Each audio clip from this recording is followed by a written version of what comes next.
기쁨이 넘치는 공동체 감사합니다. 자, 오늘 우리 말씀 가운데 또 은혜에 잠기기 원합니다. 마가복음 강해 이어가고 있습니다. 오늘은 우리에게 어떤 말씀을 주실까요? 오늘 본문은 큰 위기를 만난 제자들을 우리가 볼 수 있습니다. 자, 우리 제목 한번 같이 큰 소리로 같이 함께 할까요? 자, 시작.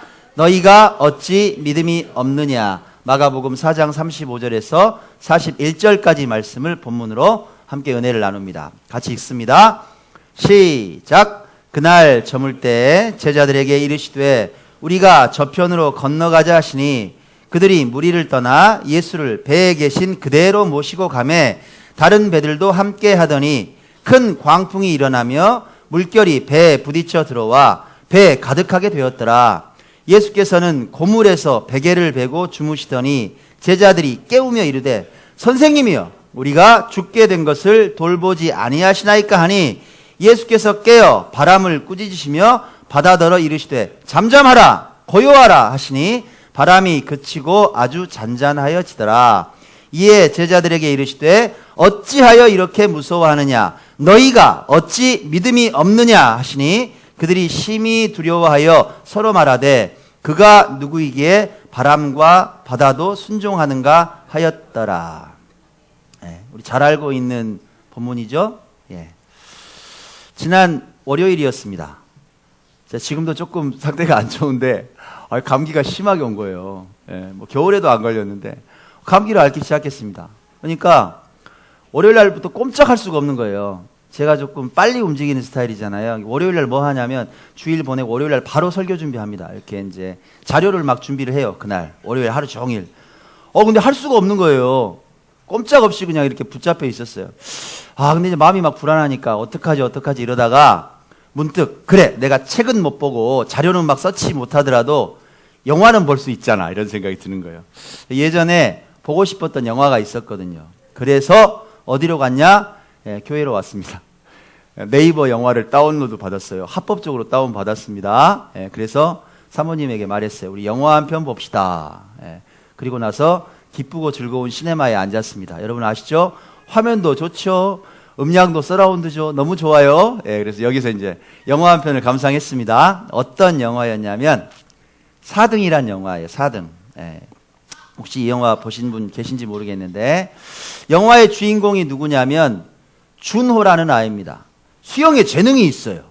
수영을 좋아해요. 엄마가 이제 키웁니다. 아들을 데리고 막 각종 경기에 막 다니는 거예요. 열심히 해 준호야 할 수 있어.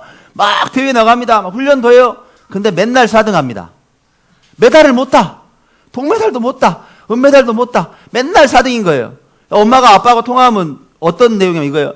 또 4등했어. 나 속상해 죽겠어. 또 4등이야. 맨날 4등인 거예요. 엄마가 너무너무 욕심이 있어요. 박태환이 같이 좀 키우고 싶은데 대학도 보내고. 그래서 어느 날 좋은 지인을 만나서 코치를 좀 소개해달라. 개인 레슨을 받겠다. 이렇게 말을 합니다.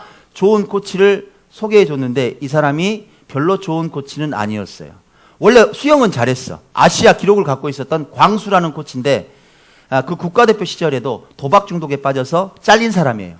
지금은 한 구립 수영장에서 코치를 하는데 지금도 날새기로 PC방에서 게임하고 라면이나 먹고 이런 사람이에요.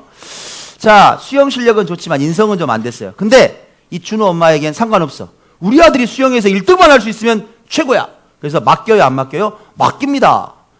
광수는 교육을 시작을 하죠. 자, 훈련에 들어가는데 무자비한 교육을 시작을 합니다.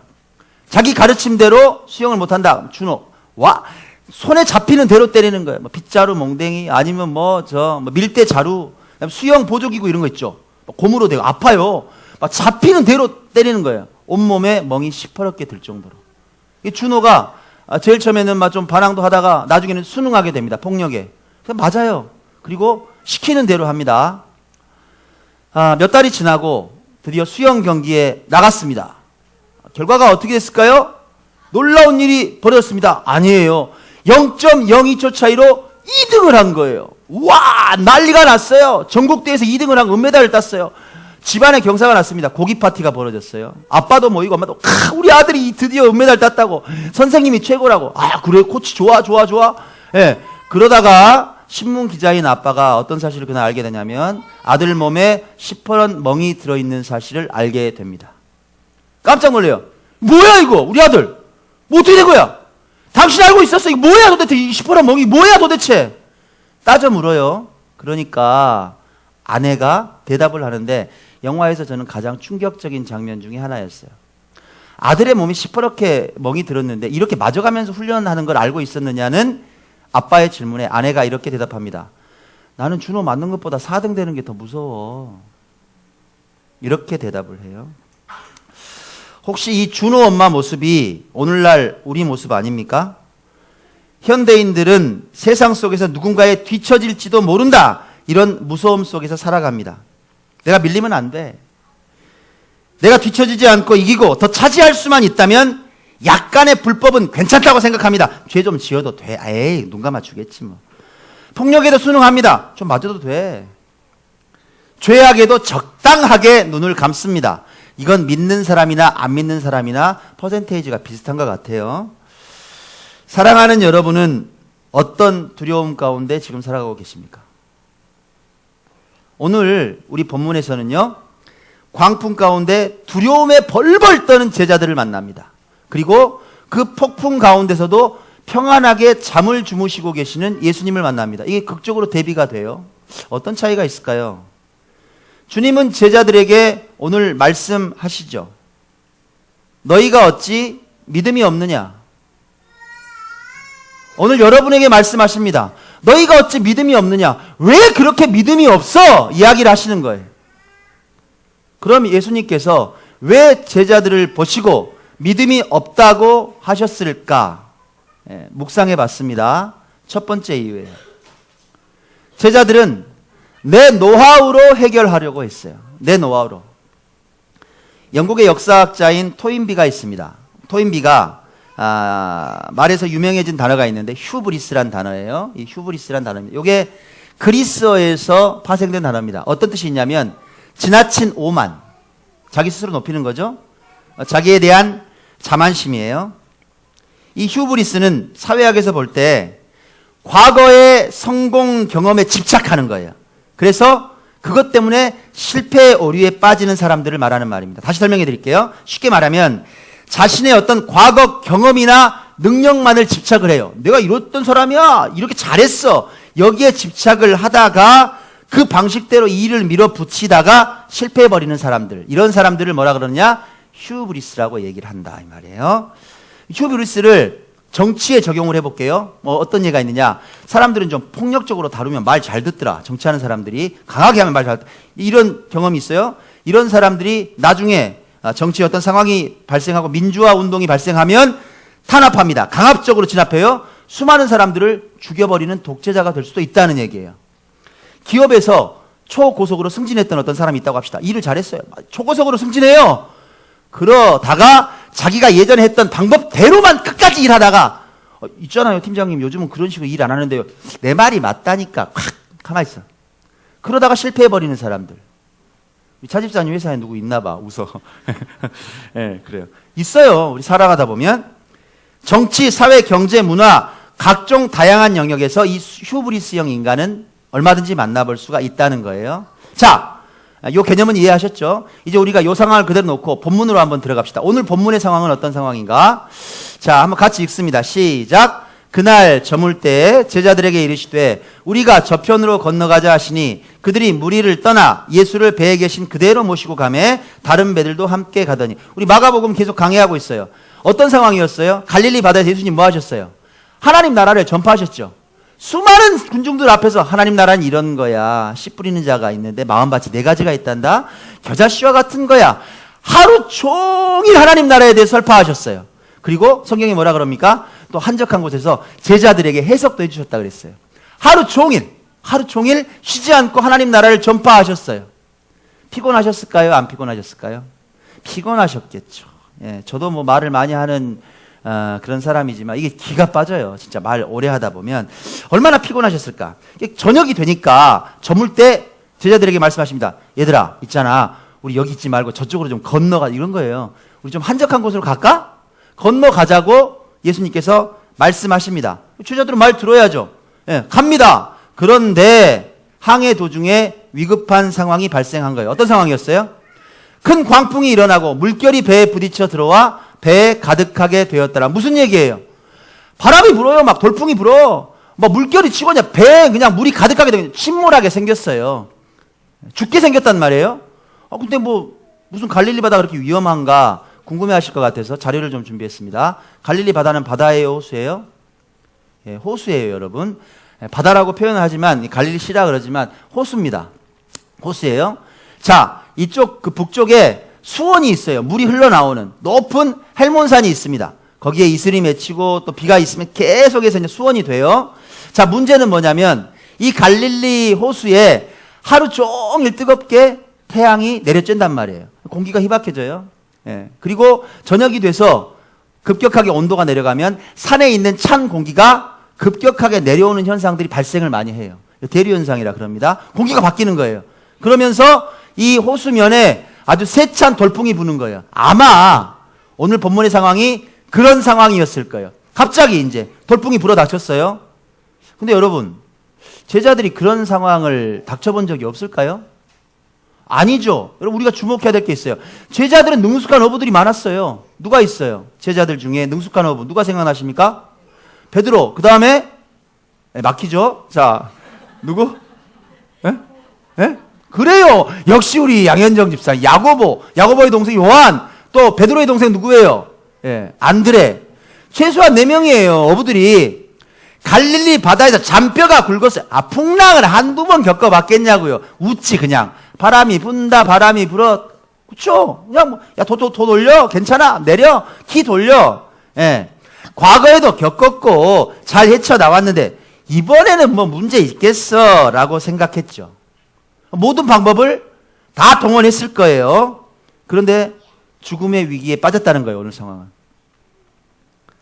우리도 살아가다가 이런 우를 범하는 경우가 얼마나 많은지 몰라요. 여러분 삶을 한번 돌이켜보세요. 문제가 발생해요. 그러면 어떤 문제가 발생하면 괜찮아 이렇게 생각해요. 야, 과거에 예전에 다 겪었잖아요. 조치하면 되지. 여러분이 찾아 나서는 방법은 뭡니까? 사람을 찾아 나섭니다. 그리고 뭔가 해결할 수 있는 골똘한 나만의 방법을 계속 생각해요. 이렇게 할까 저렇게 할까 궁리를 하죠. 문제는 뭐예요? 생각하는 건 좋은 겁니다. 저도 생각합니다. 문제는 뭐예요, 여러분? 하나님을 먼저 바라보지 않는다는 게 문제라고요. 먼저 아뢰지 않는다고요. 내 생각부터 다 해놓고 맨 끝에 하나님이 계신단 말이에요. 그게 문제라고. 그러면 갭이 벌어져요. 무슨 갭이 벌어져요? 하나님의 생각은 다운, 내 생각은 업! 차이가 생긴다고. 그 틈새를 비집고 누가 들어오느냐? 사단이 들어온단 말이에요. 문제가 이제 광풍이 돼요. 조그만 문제였는데 그게 정신 차릴 수 없는 위기가 된단 말이에요. 휘청거리는 인생이 돼요. 그런 일 안 겪어보셨어요? 생각지 않았던 문제가 엄청나게 커지는 일들. 그러면 사람들은 패닉 상태에 빠집니다. 될 대로 되라. 자포자기하는 경우도 있죠. 예. 문제는 뭔가요? 오늘 본문에서 살펴보면요. 놀라운 사실이 있어요. 제자들이. 자, 배 안에 누가 계십니까, 지금? 예수님 계세요? 확실히 계세요? 배 안에 예수님이 계시다고요. 배 안에 예수님이 계세요. 어디 계세요? 예, 예수께서는 고물에서 베개를 베고 주무시고 계세요. 자, 백고물이 어디예요, 여러분? 백고물이 어딜까요? 백고물은요, 배 맨 뒤를 말해요, 여러분. 예수님께서는 제자들과 함께 있긴 있는데 백고물에서 그냥 상관없이 주무시고 계신다고요. 그게 문제라 이 말이에요. 예수님의 한 배에 계신데 상관이 없어, 내 인생하고는. 이 배는 뭐를 상징합니까? 여러분 인생의 배를 상징해요. 여러분 인생에 예수님이 함께 계신다고. 근데 주무시고 계시네. 나도 신경 안 써요. 나 문제 좀 해결하고요. 우리 교회의 배예요. 이 교회에 예수님께서 함께 계신단 말이에요. 이 교회가 부흥하고 성장하기 위해서는 예수님께 아뢰는 게 중요해요. 백고물에 계속 상관없이 계시면 이 교회와 상관이 없는 예수님이 되신단 말이에요. 우리의 우가 뭐냐? 배 안에 함께 계신 예수님께 고하지 않는 거죠. 문제가 생겨요. 내 지혜와 과거의 경험만을 믿고 아등바등 뛴단 말이에요. 할 것 안 할 것 다 해봐요. 모든 방법을 다 동원하고 막 있는 사람 없는 사람 다 찾아가고 지치고 지치면 누굴 불러요? 그때서야 코가 쑥 빠져가지고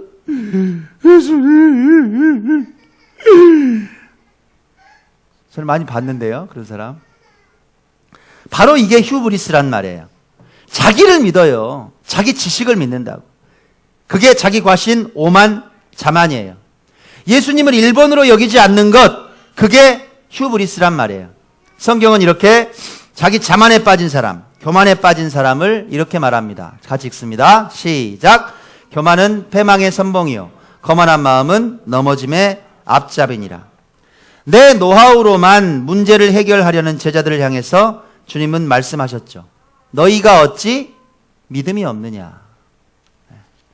자, 두 번째, 제자들이 왜 믿음이 없다고 하셨는지 우리 두 번째 이유를 한번 살펴봅시다. 두 번째 이유는 이런 거였어요. 주님께 불평했다는 얘기예요. 불평했어요. 한 남성이 있었습니다. 아내 문제로 정신과에 가서 상담을 했어요. 아내가 무슨 문제가 있었냐? 아내가 툭 하면 시빈 거야. 만나는 사람마다 그냥 시빈 거예요. 예를 한번 들어볼게요. 아파트 관리사무소에 전화해. 소장님, 이번 달 관리비가 왜 이래요? 왜 말도 안 되는 이런 요금을 내가지고 우리가 왜 이걸 내야 돼요?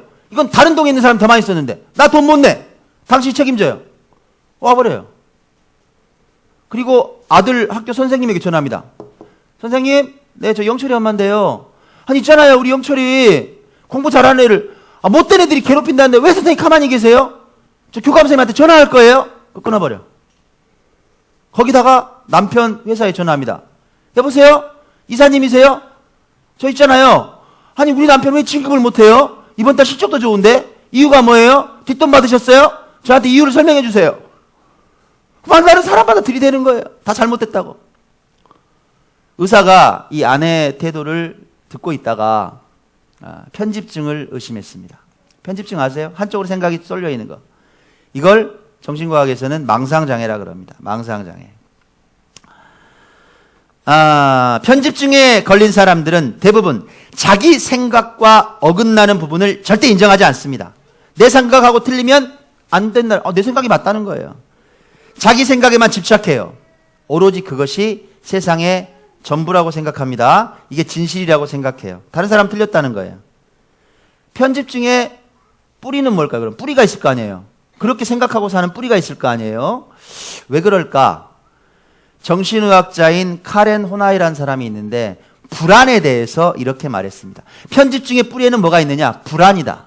자, 불안의 정의를 이렇게 했어요. 자, 불안이란 뭐냐? 무서운 세상에서 무서운 사람들에게 둘러싸여 있지만 아무것도 할 수 없는 무력한 존재로서의 자신을 볼 때 생겨나는 감정이다. 다시 한번 설명해 드릴게요. 세상은 무서워요, 온통. 내가 보니까. 그 세상에 누가 사냐면 온통 무서운 사람들만 있어. 나를 둘러싸고 있는 사람들은 다 무서워. 근데 나는 아무 힘이 없는 거예요. 아무것도 할 수가 없어. 무력한 나를 볼 때 생겨나는 감정이 뭐냐? 이게 불안이다. 그 불안감이 한번 확 꼬여서 나타나는 게 뭐냐? 이게 편집증이라는 거예요. 왜요? 나는 어떠한 경우에도 이 무서운 세상과 무서운 사람들 믿으면 돼요, 안 돼요? 못 믿는 거야. 아무도 못 믿어요. 전부 거짓말쟁이라는 거야. 절대 믿으면 안 돼요. 그래서 내 입에 칭찬이 쌓여요, 불평이 쌓여요. 불평이 쌓여요. 다 불평인 거예요. 다 싫어. 저 인간도 싫고 이것도 싫고 다 싫은 거예요. 그래서 그 사람들에게 한 수 내가 진실을 가르쳐 주겠다라고 항상 전투적이 돼요.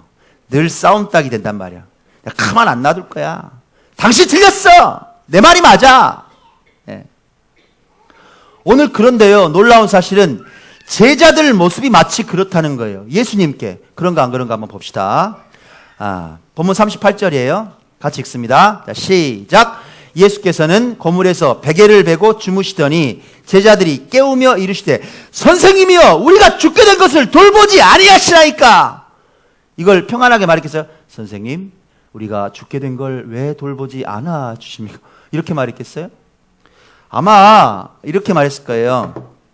예수님, 좀 일어나 봐요. 어서, 지금 배 좀 보시라고 물 봐요. 잠이 오시냐고 지금. 우리 죽게 생겼어요. 우리 가만히 있는데 저 건너편으로 가시자고 한 분이 누구예요? 좀 일어나 보시라고. 우리 죽게 생겼다고요. 예. 안 그랬을까요?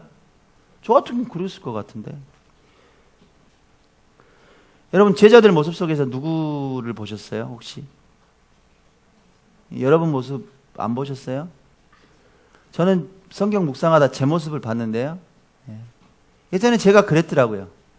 예수님, 저 제 삶을 다 드렸잖아요. 내 시간을 다 드리고 내 재물을 다 드리고 내 삶을 다 드렸는데 당신은 왜 나에게 관심을 안 가져주냐고 그렇게 울었던 날이 있었어요. 왜 나한테 관심을 안 가져주시고 이렇게 바닥에다 짓밟아 놓으시냐고 그럴 날이 있었더라고요. 나는 이렇게 충성하는데 하나님은 왜 나에게 관심을 안 갖냐고, 왜 나를 이렇게 힘들게 하시냐고 그렇게 소리쳤던 때가 있었어요. 여러분은 안 그러세요? 나 죽게 생겼는데 내 상황 아시잖아요. 근데 왜 나를 안 거들떠보시냐고.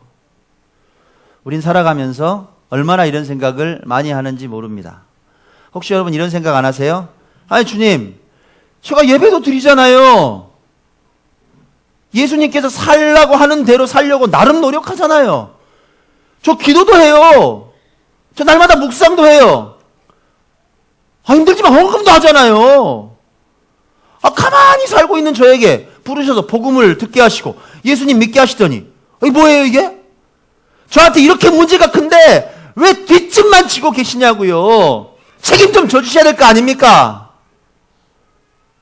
이런 마음 혹시 없으시냐 이 말이에요. 예수님께 따지고 들고 책임지라고 생떼를 부립니다. 그리고 금방 안 들어주시면, 안 들어주신다는 생각이 들면 신앙이 바닥을 칩니다. 말씀에서 떠나고 기도도 안 하고 묵상도 안 하고, 그리고 혼자 생각해요. 이게 다 예수님 때문이야. 내가 괜히 믿었어. 여러분, 애굽에서 구해내서 가나안으로 향하게 하신 하나님을 향해서 이스라엘 백성이 뭐라고 불평했습니까? 우리가 광야에서 고생하는 것이 다 여호와 때문이라 이렇게 불평했어요. 기억나시죠?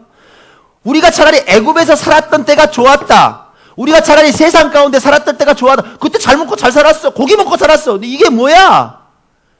그렇게 불평하는 이스라엘 백성을 향해서 하나님께서 뭐라 그러셨어요? 너희 말이 내 귀에 들린 대로 너에게 갚아주리라 그러셨단 말이에요. 너희 불평이 내 귀에 들린 대로 갚아주리라. 그리고 그 이스라엘 백성들은 다 광야에서 죽었어요. 1세대는. 2세대만 들어갔단 말이에요. 사랑하는 여러분, 어떤 순간에도 하나님을 향한, 예수 그리스도를 향한 불평을 쏟아내지 마시기 바랍니다. 어떤 순간에도 교회를 향한, 교회의 여러 리더십을 향한 불평이 있다면 거두십시오. 예수님은 그런 제자들을 향해, 불평이 있는 제자들을 향해 말씀하십니다. 너희가 어찌 믿음이 없느냐. 저는 결론을 맺습니다. 광풍을 만난 제자들은 자신의 노하우만 찾았어요. 파도와 광풍에 많은 시간에 시달렸어요. 죽음의 공포 앞에 섰습니다. 근데요, 여러분, 이런 제자들의 고통에 비하면 사건의 해결은 빨라요, 느려요? 예수님의 문제 해결 방법은 너무 간단한 거예요. 너무 간단해요. 아마 밤새도록 시달렸을 거예요. 공포에 시달리고. 근데 예수님의 문제 해결 방법은 너무나 간단해요. 뭐였어요? 말씀 한마디예요. 예수께서 깨어 바람을 꾸짖으시며 바다다 이르시되 잠잠하라 고요하라 하시니 바람이 그치고 아주 잔잔해. 한마디. 몇 초나 걸렸겠어요. 잠잠하라 고요하라 끝. 게임 오버. 끝났어요. 정리됐어요. 바다가 말을 들어요. 바로 이거예요. 여러분의 삶 가운데 모든 문제는, 광풍은, 파도는 예수님의 말씀 한마디면 해결이 된다는 거예요. 고요해져요. 정리가 된다고요. 우리가 해결하려고 그렇게 몸부림치려고 애썼던 그 지긋지긋한 아픔이 치유가 된다는 얘기예요. 우리의 생각과 예수님의 생각은 달라요, 여러분. 여러분이 몸부림을 친다고 해결되는 게 아니란 말이에요. 그분께 나아오는 게 중요하단 말이에요. 다 맡기는 게 중요하단 말이에요. 안 맡기니까 해결이 안 되지. 내 인생은 내가 주인이란 말이에요. 다 내가 쥐고 있어. 한번 생각해봐요, 여러분이. 내가 내 인생의 주인인지 예수님께 내 자리를 내어준 적이 있냐고. 말로는 주인이지만 주인 아니잖아요. 잠깐만 기다려봐요. 생각 좀 해보고. 예수님께 맡기면 여러분의 문제가 순식간에 해결됩니다. 기적이 임해요. 우리의 조그만 생각을 넘어서 하나님의 역사가 임합니다. 여러분 그걸 믿으세요? 여러분 세상의 방법에 빠져서 될까 안 될까를 고민하지 마시기 바랍니다. 두려움에만 빠져서 할 수 없다고 자포자기하지 마세요. 예수님께 나아가지 않고 혼자 문제를 안고 끙끙 앓지 마시란 말이에요. 예수님께서는 여러분의 인생의 배, 이 기쁘고 즐거운 배 안에 함께 계신다는 사실을 절대 잊지 마시기 바랍니다. 아멘. 사랑하는 여러분께 묻습니다. 불안이라는 감정, 두려움이라는 감정, 무서움이란 감정은 누가 줄까요? 누가 줘요? 마귀가 줘요. 사탄이 줘요. 알고 계시잖아요. 우리가 그런데 왜 거기에 빠져 있냔 말이에요. 여러분 그 불안을 해결하려고 여러분 노하우로 덤비지 말란 얘기예요. 예수님께 의뢰하세요. 불평불만이 아니라 모든 일을 합력하여 선을 이루실 주의 능력을 붙잡으시길 바랍니다. 하나님께서는 우리에게 불안을 주시지 않습니다. 우리에게 할 수 있다고 말하세요. 두려워하지 말라고 말하세요. 하나님께서는 어떠한 상황에서도 여러분과 함께 계십니다. 이사야에게 주셨던 그 말씀, 그 능력의 말씀이 여러분의 삶에 이루어지길 바라면서 우리 합독하고 오늘 설교를 가름하도록 하겠습니다. 함께 큰 목소리로 내 삶에 이런 기적이 일어나게 해달라고 생각하면서 우리 같이 읽도록 하겠습니다. 시작! 너는 두려워하지 말라. 내가 너를 구속하였고 내가 너를 지명하여 불렀나니 너는 내 것이라. 내가 물 가운데 지날 때 내가 너와 함께 할 것이라. 강을 건널 때 물이 너를 침몰하지 못할 것이며 내가 불 가운데로 지날 때 타지도 아니할 것이요 불꽃이 너를 사르지도 못하리니. 아멘. 이 말씀이 여러분 삶에 그대로 임해서 여러분의 삶에 어떤 문제든지 어떤 물도 어떤 불도 침범하지 못하는 그런 놀라운 기적과 은혜가 함께 하시길 간절히 축원합니다. 아멘.